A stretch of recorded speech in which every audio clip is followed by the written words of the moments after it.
ইসলামের মধ্যে প্রথম শর্ত হলো হালাল উপার্জন। ঈমানের পরে রব্বুল আলামিন সরাসরিভাবে ঈমানদারদেরকে হালাল উপার্জনের ব্যাপারে আদেশ করেছেন। আমরা যত দোয়া করি, যত নামাজ পড়ি, যত ইবাদত বন্দেগী করি, যত সৎ ব্যবহার করি, এই সবগুলো আমাদের জন্য রব্বুল আলামিনের তরফ, রব্বুল আলামিনের কাছে মাকবুল হওয়ার প্রথম শর্ত হলো আমাদের কামাই রুজি হালাল হওয়া। কামাই রুজি যদি হালাল না হয় তাহলে দোয়া কবুল হবে না, ইবাদত কবুল হবে না, নামাজের ফজিলত পাওয়া যাবে না, আরো যাবতীয় যে ভালো কাজ আছে ওই ভালো কাজগুলোর উপকারিতা পাওয়া যাবে না। এই সবগুলোর ফলাফল পাওয়ার জন্য প্রথম শর্ত হলো হালাল উপার্জন এবং হারাম উপার্জন থেকে বেঁচে থাকা।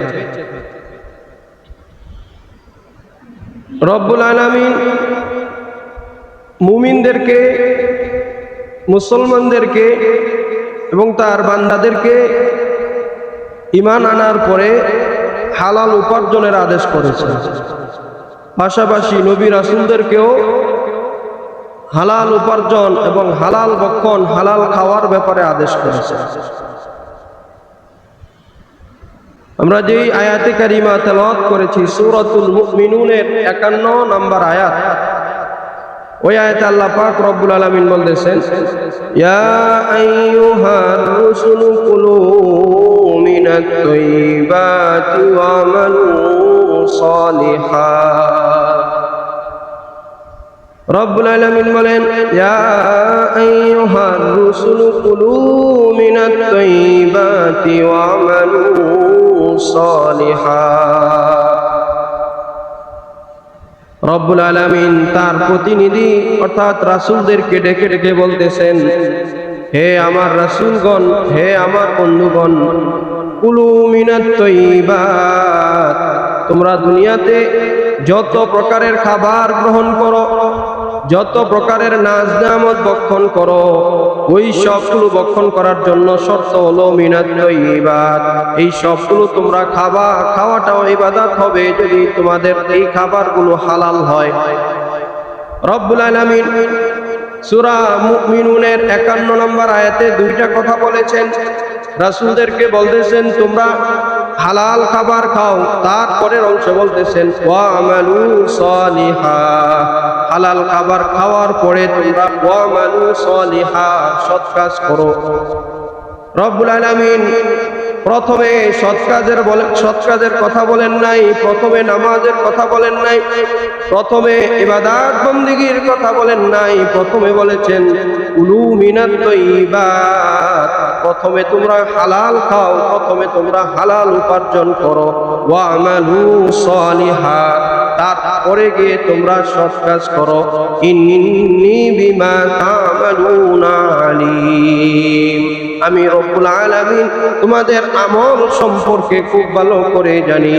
এমনি ভাবে রব্বুল আলামিন সূরাতুল বাকারার 172 নম্বর আয়াতে তার মুমিন বান্দাদেরকে লক্ষ্য করে বলতেছেন, ইয়া আইয়ুহাল্লাযীনা আমানু কুলু মিন তাইয়্যিবাতি মা রাযাকনাকুম, ইয়া আইয়ুহাল্লাযীনা আমানু কুলু মিন তাইয়্যিবাত, হে ঈমানদারগণ, হে ঈমানদার বান্দাগণ, কুলু মিন তাইয়্যিবাত, তোমরা হালাল ভক্ষণ করো, হালাল উপার্জন করো, হালাল খাবার গ্রহণ করো, হালাল ভাবে জীবন যাপন করো।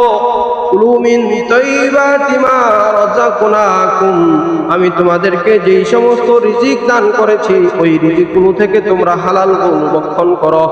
কুলু মিন তাইয়্যিবাতি মা রাযাকনাকুম ওয়াশকুরু লিল্লাহ, হালাল খাওয়ার পরে রব্বুল আলামিনের কাছে শুকরিয়া আদায় করো, হালাল ভক্ষণের পরে রব্বুল আলামিনের শুকরিয়া আদায় করে তোমরা আলহামদুলিল্লাহ, প্রশংসা আল্লাহর জন্য বলো। ওয়াশকুরু লিল্লাহি ইন কুনতুম ইয়াহু তা'বুদুন। তোমরা যদি আমি আল্লাহর ইবাদত করতে চাও, আমি আল্লাহর গোলামি করতে চাও, আমি আল্লাহর গোলাম হিসেবে পরিচয় দিতে চাও, তাহলে তোমাদের প্রথম শর্ত হলো হালাল ভক্ষণ করা। এমনি ভাবে সূরাতুল আলে ইমরানে রব্বুল আলামিন বলতেছেন, ইয়া আইয়ুহান নাসু কুলু মিম্মা ফিল আরদি হালালান তাইয়্যিবা। হে মানব সকল, হে দুনিয়ার সকল মানুষ, কুলু মিনাত তাইয়্যিবাতি ওয়া আমালু সালিহা, তোমরা হালাল ভক্ষণ করো, ওয়া আমালু সালিহা, তারপরে তোমরা সৎ কাজ করো। ওয়ালা তাত্তাবিউ খুতুওয়াতিশ শাইতান, তোমরা শয়তানের পদাঙ্ক অনুসরণ করিও না। এমনি ভাবে কুরআনুল কারীমের অসংখ্য আয়াতের মধ্যে রব্বুল আলামিন নবী রাসূল তার মুমিন বান্দা এমনি ভাবে তার সাধারণ গোলামদেরকে সকলকে আহ্বান করে বলতেছেন, তোমরা সৎ কাজ করবা, ঠিক আছে, সৎ কাজ করার পূর্বে তোমাদের জন্য প্রথম শর্ত হলো হালাল ভক্ষণ করা, হালাল খাবার, হালাল উপার্জন, হালাল ভক্ষণ, হালাল ভাবে জীবন যাপন করা। এগুলো না হলে তোমাদের আমল রব্বুল আলামিনের দরবারে কবুল হবে না। রাসূলুল্লাহ সাল্লাল্লাহু আলাইহি ওয়াসাল্লাম থেকে তিরমিজি শরীফের হাদিসে এসেছে, লা ইয়াকবালুল্লাহু তাআলা লা ইউকবালু সালাতুন বিগাইরি তুহুরিন ওয়ালা সাদাকাতুন বিগুলুল ওয়ালা সাদাকাতুন মিন গুলুলিন। রাসূলুল্লাহ সাল্লাল্লাহু আলাইহি ওয়াসাল্লাম বলেন, তোমরা যত নামাজ আদায় করো না কেন, নামাজ আদায় করার প্রথম শর্ত হলো, নামাজটা যেহেতু কবুল হওয়ার জন্য প্রথম শর্ত হলো ওযু সহকারে নামাজ পড়ো, নামাজের আগে পবিত্রতা অর্জন করো। যেমনি ভাবে পবিত্রতা ছাড়া নামাজ কবুল হবে না, ঠিক ওই রকম ভাবে তোমাদের আমল আখলাক, তোমাদের ইবাদত বন্দেগী মিন গুলুল, তোমাদের আমল আখলাকের পূর্ব শর্ত হলো তোমাদের যে কামাই রুজি, তোমাদের হালাল কামাই, হালাল ভক্ষণ খাওয়া। রাসূলুল্লাহ সাল্লাল্লাহু আলাইহি ওয়াসাল্লামের এই হাদিস থেকে মুহাদ্দিসিনে কেরাম একটা কথা উল্লেখ করেন, মানুষের নামাজ কবুল হওয়ার জন্য শর্ত হলো পবিত্রতা, অর্থাৎ ওযু করে নামাজ আদায় করা। ঠিক তেমনি ভাবে আমল আখলাক কবুল হওয়ার জন্য শর্ত হলো আগে হালাল ভক্ষণ খাওয়া। আমরা এই বিষয়টা বুঝি যে নামাজ কবুল হওয়ার জন্য ওযু করতে হবে, শরীর যদি নাপাক থাকে গোসল করতে হবে, এটা তো আমরা সকলেই বুঝি, ঠিক না ভাই? বুঝি না? কেউ এমন আছে যে ওযু ছাড়া নামাজ পড়তে আসে, ইচ্ছাকৃতভাবে কেউই আপনার ওযু ছাড়া নামাজ পড়তে আসে না। একই হাদিস, তিরমিজি শরীফের যে হাদিস, এর পরের অংশে রাসূলুল্লাহ সাল্লাল্লাহু আলাইহি ওয়াসাল্লাম বলতেছেন, ওয়ালা সাদাকাতুম মিন গুলুলিন, সাদাকাতুন দ্বারা উদ্দেশ্য হলো দান করা। তবে মুহাদ্দিসিনে কেরাম এই অংশে দান উদ্দেশ্য নেন নাই, বরং যাবতীয় আমল আখলাক, যাবতীয় ইবাদত বন্দেগী কবুল হবে না যদি হালাল ভাবে না হয়। মিন গুলুল, গুলুল মানে হলো, গুলুলের বিপরীত শব্দ উল্লেখ করা হয়েছে তৈয়িবাত, মানে যার খাবারটা হালাল না, যার কামাইটা হালাল না, যার জীবন যাপন হালাল না, তার আমল আখলাক কবুল হবে না। একটা বিষয় আমরা সহজে বুঝি, হাদিসের মধ্যে দুইটা শব্দ এসেছে, এক হলো ওযু ছাড়া নামাজ হবে না, এটা আমরা সকলেই বুঝি। আর একটা বিষয় হলো আমল আখলাক, দোয়া ইবাদত বন্দেগী কবুল হবে না যদি কামাই রুজি হালাল খাবার খাওয়া এবং মানুষের জীবন যাপন করাটা পুত পবিত্র অর্থাৎ হালাল না। অথচ দুইটা বিষয়ই এখানে সমানভাবে উল্লেখ করা হয়েছে। এরকম ভাবে প্রথম যে সূরা বাকারার 51 নম্বর আয়াত আমরা তেলাওয়াত করলাম, ওই আয়াতের মধ্যে আল্লাহ রাব্বুল আলামিন রাসূলদেরকে বলতেছেন, কুলু মিনাত তাইয়্যিবাতি ওয়া আমালু সালিহা, তোমরা আগে হালাল খাও, তারপরে গিয়ে সৎ কাজ করো, তারপরে গিয়ে সৎ কাজ করো। মসজিদে যখন আসবা, মসজিদে আসার আগে বাহিরের যে লেনদেন গুলো আছে, দোকানের বেচা কিনা, মানুষের সাথে লেনদেন, এই সবগুলো পুত পবিত্র করে আসা, তাহলে গিয়ে তুমি যে মসজিদে নামাজ পড়বা ওই নামাজটা কবুল হবে। আর যদি এই চিন্তা থাকে যে আগে নামাজটা পড়ি, নামাজ পড়ার পরে অন্তরের মধ্যে রহমত আসবে, দিলের মধ্যে আল্লাহ পাক রব্বুল আলামিনের তরফ থেকে একটা হেদায়েত আসবে, তারপরে গিয়ে বেচা কেনা সহকারে যাবতীয় লেনদেন থেকে ফিরে আসে। অনেক মানুষ এই নিয়ত করে আগে হজটা করি, আগে হজ করে আসি, হজ করার পরে একেবারে ভালো হয়ে যায়। তো হজে যাওয়ার আগে দিয়ে আপনার হালাল হারামের কোনো যাচাই বাছাই নাই, মানুষের সম্পদ লুণ্ঠন করা, অন্যায়ভাবে টাকা পয়সা গ্রহণ করা, এই সব কিছু দিয়ে সে একটা ভালোভাবে চিন্তা ফিকির করছে, একেবারে চূড়ান্ত ভাবে মসজিদে বসে ইমাম সাহেবের কাছে আপনার তওবা করছে যে এবার হজ করার পরে আর হারাম কাজ করবো না, আর হারাম কাজ করবো না। কিন্তু তার হজে যাওয়ার টাকাটা, উমরা করার টাকাটাই হলো হারাম। তাহলে ভাই আমরা যে এতক্ষণ আলোচনা করলাম, এই আলোচনা দ্বারা কি বোঝা যায়? তার উমরাটা কবুল হবে, তার উমরাটা কবুল হবে, তার হজটা কবুল হবে, এই তো আমরা কোরআন হাদিস দ্বারা বুঝলাম। তাই দেখা যায় অনেক মানুষ আপনার হজ গিয়েও আপনার হারাম কাজ করতেছে। হজ থেকে আসার সময় সুন্দর একটা টিভি নিয়ে আসতেছে, হজ থেকে আসার সময় আপনার ওই হজে যাওয়ার সময় বিভিন্ন অবৈধ ওই যে পান সিগারেট জর্দা সহকারে এই বিষয়গুলো নিয়ে যাচ্ছে। কারণ তার যে হজ থেকে আসার পরে সে ভালো হয়ে যাবে, হজ করার পরে সে একেবারে দৃঢ়ভাবে ভালো হয়ে যাবে, চূড়ান্তভাবে সিদ্ধান্ত নিচ্ছে, কিন্তু তার হজটাই তো কবুল হচ্ছে না। এই কারণে শত প্রসিদ্ধ একটা কথা আছে যে ইবাদত কবুল হওয়ার জন্য প্রথম শর্ত হলো নিজের যে কামাই রুজি, খাবার দাবার, জীবন যাপন, এই সবগুলো বিষয় হালাল হওয়া, এই সবগুলো বিষয় হালাল হওয়া।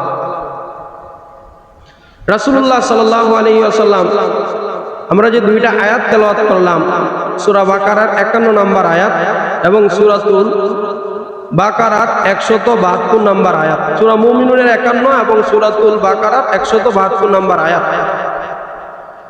এই দুইটা আয়াতের মধ্যে প্রথম আয়াতে রাসূলদেরকে বলতেছেন সৎ কাজ করার আগে তোমরা হালাল খাবার খাও। দ্বিতীয় আয়াতে ঈমানদারদেরকে বলতেছেন সৎ কাজ করার আগে তোমরা হালাল খাবার খাও।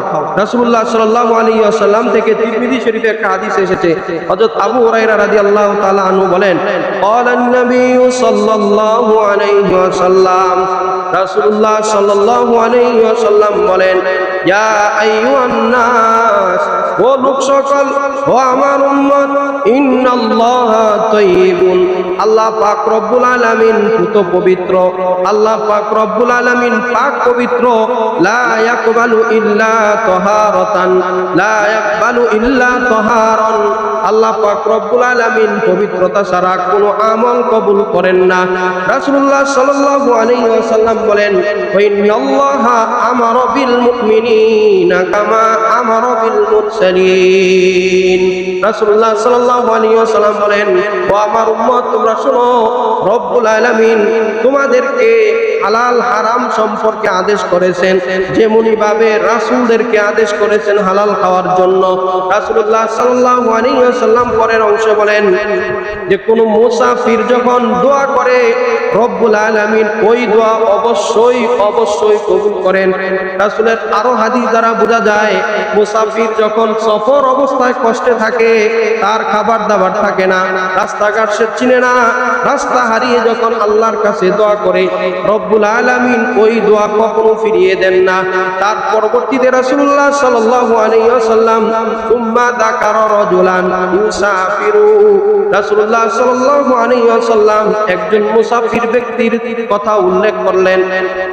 ওই মুসাফির ব্যক্তি সফর করতে করতে তার চেহারার মধ্যে ধুলাবালি লেগে গিয়েছে, সফর করতে করতে তার শরীরের মধ্যে ময়লা লেগে গিয়েছে, সফর করতে করতে তার চেহারার মধ্যে একটা ক্লান্তির ছাপ এসে পড়েছে, সে সফর করতে করতে আর হাঁটতে পারতেছে না, সফর করতে করতে আর চলতে পারতেছে না। রাসূলুল্লাহ সাল্লাল্লাহু আলাইহি ওয়াসাল্লাম বলেন, স্বাভাবিকভাবে এমন মুসাফির ব্যক্তি যখন আল্লাহর কাছে দোয়া করবে, আল্লাহ তাআলা ওই দোয়া তো অবশ্যই অবশ্যই কবুল করবেন। রাসূল এই হাদিসে বলেন, কিন্তু এই মুসাফির ব্যক্তি সে ক্লান্ত হয়ে তার চেহারার মধ্যে ধুলা, তার শরীরের মধ্যে ক্লান্তির ছাপ, তার চলাফেরা একেবারে দুর্বল, ওই ব্যক্তি যখন রব্বুল আলামিনকে ওই কঠিন মুহূর্তে ডাকতে থাকে, ইয়া রব্বি ইয়া রব্বি ইয়া রব্বি, হে রব, হে আমার রব, হে আমার রব, আমার দোয়া কবুল করো, আমার দোয়া কবুল করো, আমাকে রাস্তা দেখাও, আমাকে অমুক জিনিসটা দিয়ে দাও, আমাকে অমুক বস্তু দিয়ে দাও, আমাকে হেদায়েত দাও। রাসূলুল্লাহ সাল্লাল্লাহু আলাইহি ওয়াসাল্লাম বলতেছেন, কিন্তু তার দোয়া কবুল করা হয় না, কারণ অমাতামু হারাম, তার খাবারটা হারাম, অমাশরাবুহু হারাম, তার পানীয়টা হারাম, ওয়ামালবাসু হারাম, তার যে কাপড় চোপড় আছে দামি দামি কাপড় চোপড়, এই সবগুলোই হারাম। রাসূলুল্লাহ সাল্লাল্লাহু আলাইহি ওয়াসাল্লাম সাহাবীদেরকে বলেন, পান্না ইউস্তাজাবু লিযালিকা, ও আমার উম্মত, তোমরা বলো তার খাবার হারাম, তার পানীয় হারাম, তার কাপড় চোপড় হারাম, তার বিছানাপত্র হারাম, তার ঘরবাড়ি হারাম, সে সফর অবস্থায় দোয়া করুক, সে কান্নাকাটি করে দোয়া করুক, সে তাহাজ্জুদ করে দোয়া করুক না কেন, তার দোয়া কি কখনো কবুল করা হবে? তার দোয়া কবুল করা হবে? হবে ভাই? খাবারটা যদি হারাম হয় দোয়া কবুল হবে? কাপড় চোপড় যদি হারাম হয় দোয়া কবুল হবে? সুন্দর জায়নামাজ কিন্তু হারাম টাকা দিয়ে কিনা হয়েছে, ওই জায়নামাজে বসে দোয়া করলে দোয়া কবুল হবে? রাসূলুল্লাহ সাল্লাল্লাহু আলাইহি ওয়াসাল্লাম একেবারে সরাসরি বলতেছেন, বান্না ইউস্তাজাবু লিযালিক, তোমরা বলো এর পরেও তার দোয়াটা আল্লাহ তাআলা কিভাবে কবুল করবে? অথচ এর আগে রাসূল বলতেছেন যে মুসাফির যখন দোয়া করে, সফর অবস্থায় তার কষ্ট হয়, বর্তমান সময়ে তো সফর করা একেবারে সহজ, বরঞ্চ কোনো কোনো ক্ষেত্রে অনেক আরামদায়ক, কিন্তু যখন ওই ঘোড়ায় চড়ে সফর করতো, উঠে চড়ে সফর করতো, মরুভূমিতে চলতো, রাস্তাঘাট চিনা যাইতো না, মাঝখানে খাবারের অভাবে অনেক মুসাফির মারা যাইতো, ওই মুসাফির যখন আল্লাহ পাক রব্বুল আলামিনের কাছে দোয়া করত, রাসূলুল্লাহ সাল্লাল্লাহু আলাইহি ওয়াসাল্লাম বলেন ওই দোয়া কখনো ফিরিয়ে দেন না। কিন্তু তার খাবার, তার চলাফেরা, তার পোশাক, এই সবগুলো যদি হারাম হয়, ওই কঠিন মুহূর্তেও তার দোয়া আল্লাহ তাআলা কবুল করবেন। রাসূল বলেন, ফাআন্না ইউস্তাজাবু লিযালিক, এই সব কিছুর পরেও তার দোয়া কিভাবে কবুল করা হবে? সুতরাং নামাজ পড়ার পরে যদি আমি মসজিদে বসে কান্নাকাটি করতে করতে আবার ভোর রাতে 3টা বাজে উঠে তাহাজ্জুদ পড়ি, হজে গিয়ে আপনার কাবা শরীফের গিলাফ ধরে আপনার কান্নাকাটি করতে করতে শেষ, কিন্তু যাওয়ার আসার এবং তার খাবার দাবারের সবকিছু হারাম টাকা দিয়ে, তাহলে তার দোয়া কি কবুল হবে? তার দোয়া কবুল হবে ভাই? কোনো ক্ষেত্রেই দোয়া কবুল হবে না। রাসূলুল্লাহ সাল্লাল্লাহু আলাইহি ওয়াসাল্লাম স্পষ্ট ভাষায় বলতেছেন, কান্না ইউস্তাজাবু লিযালিক, এর পরেও তার দোয়াটা কিভাবে কবুল করা হবে? যে হারাম খায়, হারাম টাকায় চলে, হারাম টাকা দিয়ে বাড়ি বানায়, হারাম ভাবে সম্পর্ক করে, সে যদি কান্নাকাটি করেও তার দোয়াটা কিভাবে কবুল করা হবে? আর হারামের সবচেয়ে বড় ক্ষতিকর দিক হলো, মানুষ তার শৈশবকাল থাকে, যৌবনকাল থাকে, যৌবনকালের পরে তার বয়সের মধ্যে একটা বার্ধক্যের চিহ্ন চলে আসে, একটা সময় গিয়ে তার মনে হয় যে না, এখন ভালো হওয়া দরকার, আমার মেয়ের বিয়ের বয়স হয়েছে, এখন আমার ভালো হওয়া দরকার, আমার ছেলে কোরআন পড়তেছে, আমার ছেলে বড় হচ্ছে, এখন আর ওই আগের মতো দুষ্টামি বা আগের মতো খারাপ কাজ করা যাবে না, এখন আমি ভালো হয়ে যাই। এমন হয় না অনেক সময় ভাই? হয় কিনা? কিন্তু এখানে একটা কঠিন বিষয় হলো, যার শরীরের রক্তগুলো, যার শরীরের শক্তিগুলো, যার শরীরের গোশতগুলো, যার যে মেধা আছে, মেধার বুদ্ধিগুলো বৃদ্ধি পেয়েছে হারাম উপার্জন দিয়ে।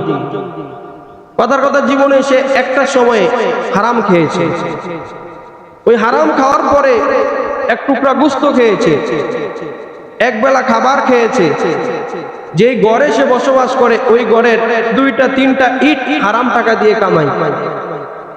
তার শরীরের শক্তি, তার শরীরের যে গোশত, তার মেধার যে বুদ্ধিভিত্তিক বৃদ্ধি পাওয়া, এই সবগুলো হয়েছে ওই এক টুকরা খাওয়ার পরে, ওই এক টুকরারও একটা অংশ আছে। এখন যখন গিয়ে সে ভালো হতে চাচ্ছে, একটা মুহূর্তে তার যৌবন শেষ হয়েছে, এখন সে ভালো হওয়ার জন্য প্রবল ইচ্ছা পোষণ করতেছে, বিভিন্ন জায়গায় তওবা করতেছে, কান্নাকাটি করতেছে, একেবারে মন থেকে চাচ্ছে, কিন্তু এটা তো কোনোভাবেই সম্ভব হচ্ছে না, কারণ তার যে যৌবনকালে সে একবেলা খাবার খেয়েছিল হারাম।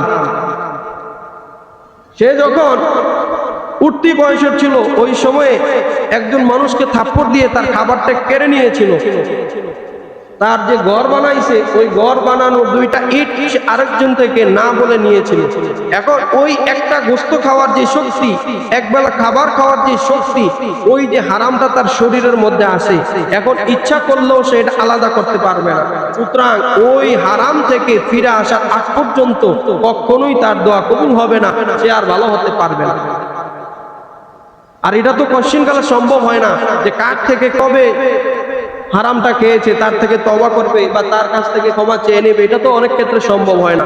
সুতরাং তার পুরাটা জীবনই চলে যায় আপনার হারামের উপরে, এবং তার মৃত্যু হয় হারামের উপরে, তার মৃত্যুর পরে কবরটাও তার হারামের উপরে, তার হাসর হবে হারামের উপরে, তার নাসর হবে হারামের উপরে, তার ফুলসিরাত হারামের উপরে, এবং হারাম করতে করতে তার সর্বশেষ স্থান হবে জাহান্নামে। নাউজুবিল্লাহ। এই জন্য জীবনের যৌবনকালে যখন শরীরের প্রচন্ড শক্তি থাকে, পুরো পৃথিবীকে নিয়ন্ত্রণ করার মতো ক্ষমতা থাকে, ওই সময়ে যদি এক টুকরা একটা অংশ আমাদের হারাম চলে আসে, ওই যে শক্তি বৃদ্ধি পেল ওই হারাম দিয়ে, পরবর্তীতে এটা থেকে বাঁচার আর কোনো সুযোগ থাকে না। ওই হারামের উপরেই আমার জীবন চলে যাবে। রাসূলুল্লাহ সাল্লাল্লাহু আলাইহি ওয়াসাল্লাম থেকে তিরমিজি শরীফে হাদিসে এসেছে যে কোনো বান্দা যখন এক লুকমা, এক বেলা, এক ডুব পানি হারাম ভক্ষণ করে, হারাম ভাবে সে খায়, খাওয়ার পরে তার যখন ওই শক্তি হয়, ওই হারাম যতদিন তার শরীরের মধ্যে থাকবে ততদিন তার ইবাদত, তার আমল, তার দোয়া কবুল হবে না। এখন বলেন, ওই যে হারাম খেয়েছে, ওই হারামটা তার শরীর থেকে কখন আলাদা হবে? আলাদা হওয়ার তো কোনো সুযোগ নাই। কিয়ামত পর্যন্ত তার শরীরের সাথে, তার রক্তের সাথে, তার বুদ্ধির সাথে ওই হারামটা লেগেই আছে, এটাকে আলাদা করার কোনো সুযোগ নাই। তার মানে হলো তার দোয়া কবুল হওয়ারও কোনো সুযোগ নাই, তার নামাজ কবুল হওয়ারও কোনো সুযোগ নাই, তার ইবাদত বন্দেগী কবুল হওয়ারও কোনো সুযোগ। তাহলে কঠিন অবস্থা। তার বিপরীতে যদি হালাল জীবন যাপন করা হয়, হালাল ভাবে চলা হয়, রাসূলুল্লাহ সাল্লাল্লাহু আলাইহি ওয়াসাল্লাম বলেন, ওয়াইন্না জাকারিয়া আলাইহিস সালাতু ওয়াস সালাম নাজ্জারা, হযরত জাকারিয়া আলাইহিস সালাম হালাল ভাবে কামাই করতেন, হালাল ভক্ষণ করতেন। তিনি আল্লাহর নবী হওয়ার পরেও কাঠ মিস্ত্রির কাজ করতেন। হযরত দাউদ আলাইহিস সালাম, কানা দাউদ লা ইয়াকুলু ইল্লা মিন আমালি ইয়াদিহি, বুখারী শরীফের হাদিসে এসেছে হযরত দাউদ আলাইহিস সালাম কখনোই তার নিজ হাতে কামাই করা খাবার ছাড়া অন্য কোনো খাবার খাইতেন না।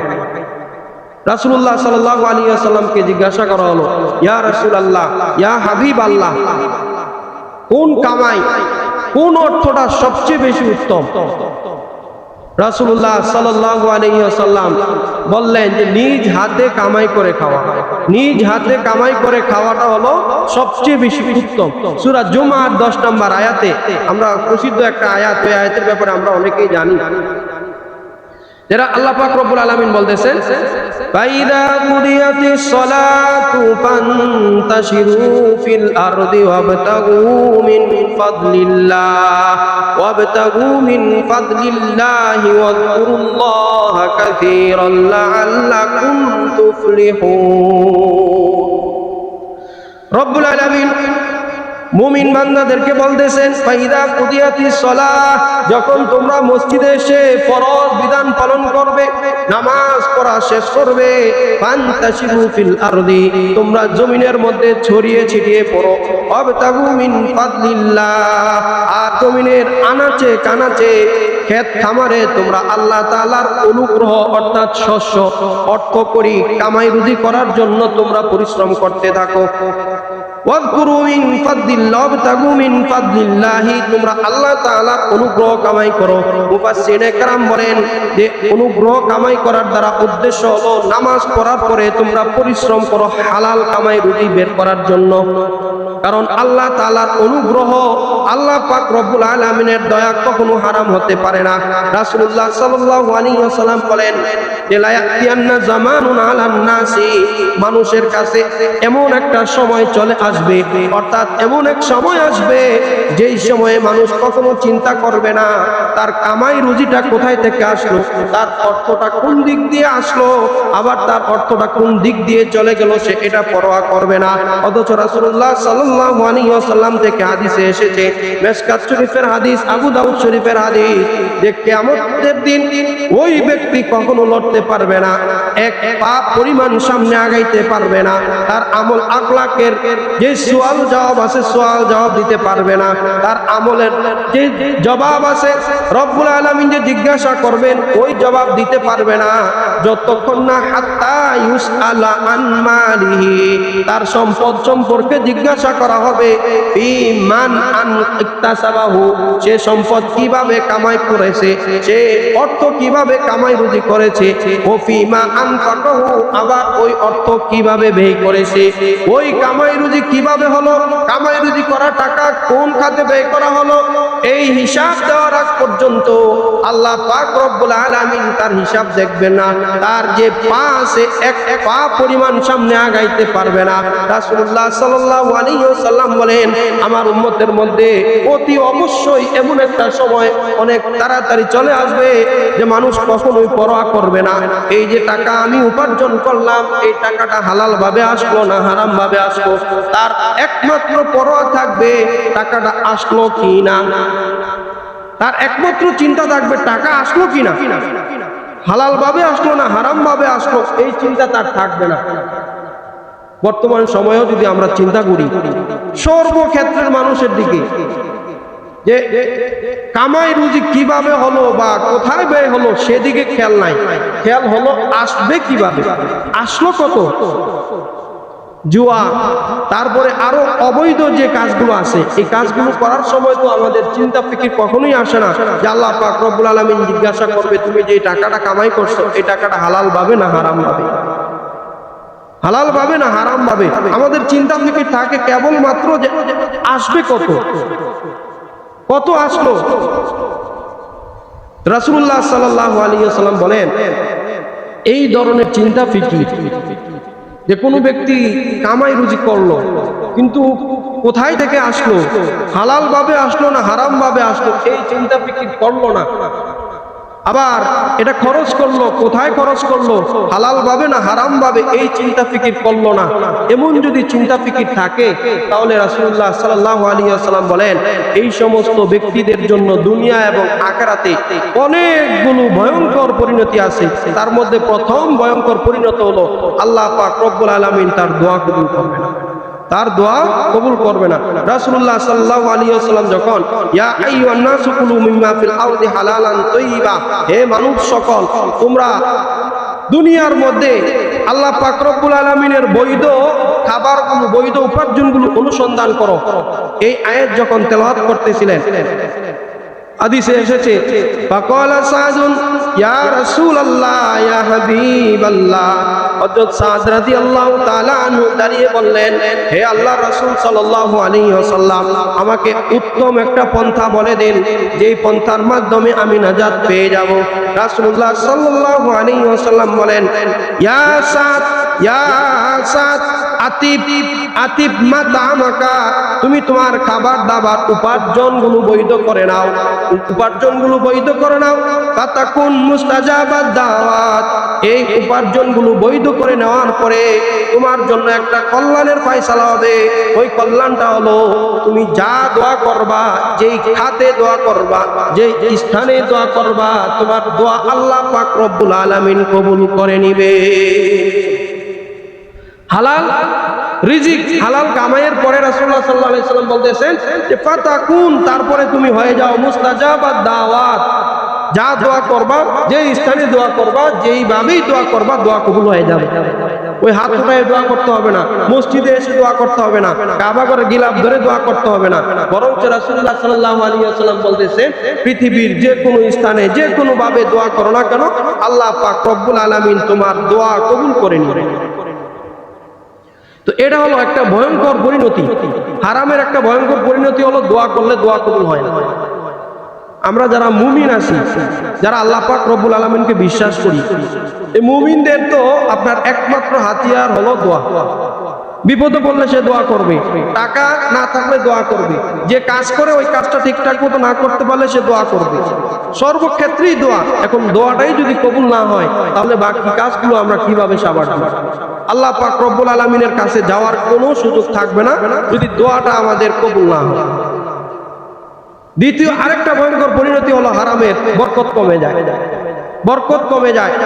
রাসূলুল্লাহ সাল্লাল্লাহু আলাইহি ওয়াসাল্লাম থেকে বুখারী শরীফের হাদিসে এসেছে যে আল বাইআনে মুতাফাররিকান বিল খিয়ার, ক্রেতা বিক্রেতা যখন কেনাবেচা করে ফাইন সাদাকা, যখন ক্রেতা বিক্রেতা সত্য কথা বলে, অবাইয়ানা এবং কোনো দোষ ত্রুটি থাকলে সেটা বলে দেয়, রাসূলুল্লাহ সাল্লাল্লাহু আলাইহি ওয়াসাল্লাম বলেন বুরিকাত ফি বাইইমা, তাদের কেনাবেচার মধ্যে বরকত দিয়ে দেওয়া হয়। রাসূল সাল্লাল্লাহু আলাইহি ওয়াসাল্লাম পরের অংশে বলেন ওয়াইন কাযাবা ওয়া কাতামা, আর যদি তারা মিথ্যা বলে আর পণ্যের মধ্যে কোনো দোষ ত্রুটি থাকলে সেটা গোপন করে, রাসূলুল্লাহ সাল্লাল্লাহু আলাইহি ওয়াসাল্লাম বলেন মুহিকাতিল বারাকাতু ফি বাইইমা, তাদের কেনাবেচার মধ্যে যে বরকত থাকে ওই বরকতটা আল্লাহ পাক রব্বুল আলামিন মুছে দেন। যার ফলশ্রুতিতে দেখা যায় একটা লোক লক্ষ লক্ষ টাকা কামাই করলো, জীবনের শেষ সময়ে এসে তার এমন অসুস্থতা দেখা দিল যে সে যা কামাই করেছে সেগুলো শেষ হলো, বরঞ্চ সে তার জমি জমা সবকিছু বিক্রি করা হলো, তারপরও তার সুস্থতা হলো না। একটা পর্যায়ে দেখা গেল তার জমি জমা নাই, তার কামাই রুজি নাই, বরঞ্চ সে মানুষের দ্বারে দ্বারে মানুষের দরজায় দরজায় হাত পাততে লাগলো, তারপরও তার ওই যে বরকত নষ্ট করে দেওয়া হলো, ওই বরকত থেকে সে আর কোনো অংশ পাচ্ছে না। রাসূলুল্লাহ সাল্লাল্লাহু আলাইহি ওয়াসাল্লাম বলেন মুহিকাতিল বারাকাতু ফি বাইইমা, মুহিকাতিল বারাকা, বরকত একেবারে মিশিয়ে দেওয়া হবে, তার জীবনের কোনো অংশেই বরকত থাকবে না। দুনিয়ার মধ্যে এমন মানুষ অনেক আছে যার একটা সন্তান দুইটা সন্তান, ওই সন্তানগুলোকে উসিলা করে সে দুনিয়া এবং আখিরাতে নাজাত পেয়ে যাচ্ছে, দুনিয়াতে তার অর্থের যে কষ্ট ওই সন্তানের মাধ্যমে দূর হয়ে যাচ্ছে। আবার অনেক এমন সন্তান আছে যার 4টা 5টা সন্তান, কিন্তু সন্তানগুলোর মধ্যে বরকত নাই, বরকত না থাকার ফলে দেখা যায় ওই সন্তানের কারণেই তার দুনিয়া এবং আখিরাত ধ্বংস হচ্ছে। এমন আছে কিনা ভাই? এমন সন্তান আসেনি যে এক সন্তানেই তার দুনিয়া এবং আখিরাত পার করে দিল, আবার 5-6টা সন্তান, এই সন্তানের মারামারি ধ্বংসাধ্বংসী, সন্তানের ঝগড়া ফাসাদ বন্ধ করতে করতেই তার জীবন শেষ। হারামের আরেকটা ক্ষতি হলো কাল কিয়ামতের ময়দানে রব্বুল আলামিনের যে রহমত বরকত থাকবে সেগুলো সে আশা করতে পারবে না, পাওয়া তো দূরের কথা, সেগুলো সে আশাও করতে পারবে না। রাসূলুল্লাহ সাল্লাল্লাহু আলাইহি ওয়াসাল্লাম বলেন কাল কিয়ামতের ময়দানে হারামখোর, অর্থাৎ যারা নিয়মিতভাবে হারাম খায়, বিশেষত রাসূলের হাদিসে এসেছে যারা সুদ খায়, যারা সুদের সাথে জড়িত, যারা ঘুষ খায়, ঘুষের সাথে জড়িত, রাসূলুল্লাহ সাল্লাল্লাহু আলাইহি ওয়াসাল্লাম বলেন আল্লাহ পাক রব্বুল আলামিন ওই ব্যক্তি যখন হিসাব নিকাশের জন্য আল্লাহর রহমতের জন্য আগায়